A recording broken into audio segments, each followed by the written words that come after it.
এই সরকারের মানে মুখ্যমন্ত্রীক বরখাস্ত করার কারণে আমার মানে জমিয়তে দাবি জানাইছে এটা সময় আহিব যে আপনারা এই সরকারের বিরুদ্ধে রাত জাঙুর খাই উঠিবার সরকার দংহর কারণে মানুষ জাগি উঠিব হাইকোর্টে ইয়ার উপর বিচার করব সুপ্রিম কোর্টে এই সরকারের এগেইনস্টত মানে আপনার স্টেপ লব লাগিব আর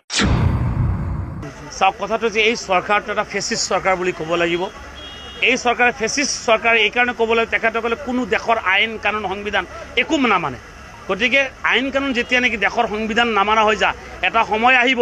যে আপনারা এই সরকারের বিরুদ্ধে রাত জাঙুর খাই উঠিবার সরকার দংহর কারণে মানুষ জাগি উঠিব আজি বাংলাদেশত কেনেকৈ কি পরিবেশ হয়েছে গতিকে মানুষ মানিব লাগিব সংবিধানক রক্ষা কৰিবৰ কাৰণে মানুষ ওলাই আহিব লাগিব সংবিধানক মানে ৰেসপেক্ট কৰিব লাগে আজি আপোনাৰ যিখিনি হাইকোর্টে মহামান্য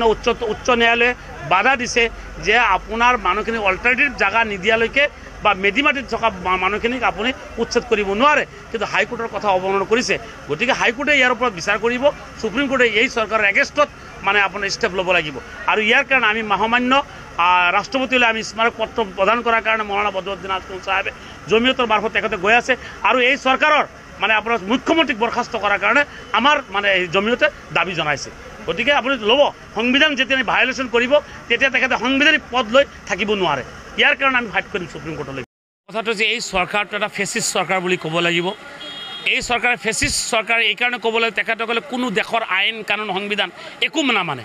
গতিকে আইন কানুন যেতিয়া নাকি দেশের সংবিধান নামানা হয়ে যা এটা সময় আহিব যে আপনারা এই সরকারের বিরুদ্ধে রাত জাঙুর খাই উঠিবার সরকার দংহর কারণে মানুষ জাগি উঠিব আজি বাংলাদেশত কেনেকৈ কি পরিবেশ হয়েছে গতিকে মানুষ মানিব লাগিব সংবিধানক রক্ষা কৰিবৰ কাৰণে মানুষ ওলাই আহিব লাগিব সংবিধানক মানে ৰেসপেক্ট কৰিব লাগে আজি আপোনাৰ যিখিনি হাইকোর্টে মহামান্য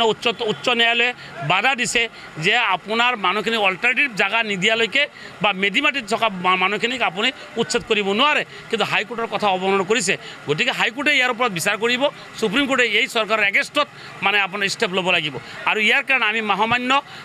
রাষ্ট্রপতিলে আমি স্মারক পত্র প্রদান করার কারণে মৌলানা বদরুদ্দিন আজমল সাহেবে জমিয়তর মারফত তেখেতে গৈ আছে আর এই সরকারের মানে আপনার মুখ্যমন্ত্রীক বরখাস্ত করার কারণে আমার মানে জমিয়তে দাবি জানাইছে গতিকে আপনি লব সংবিধান যেতিয়া ভায়োলেশন করব তেতিয়া তেখেতে সাংবিধানিক পদ লৈ থাকিব নোৱাৰে ইয়াৰ কাৰণে আমি ফাইট কৰিম সুপ্ৰিম কোৰ্টলৈ যাম।